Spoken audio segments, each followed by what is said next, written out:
Hello everyone, welcome back to our channel.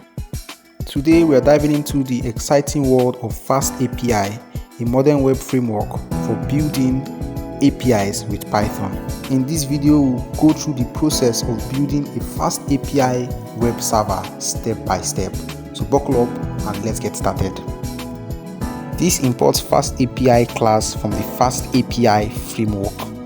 This creates an instance of the FastAPI class which represents the web application. Defines a route for the root URL, and when the root URL is called by getRequest, the readRoute function is called, which returns a JSON response hello world. Defines another route with a path parameter item ID. The function readItem takes two parameters, item ID and query parameter. It returns a JSON response with the values of the path and query parameters. To run the server, you execute the script and FastAPI will start an ASCII server to serve the application. You can access the documentation if you go to the URL/docs or alternatively the URL/redoc.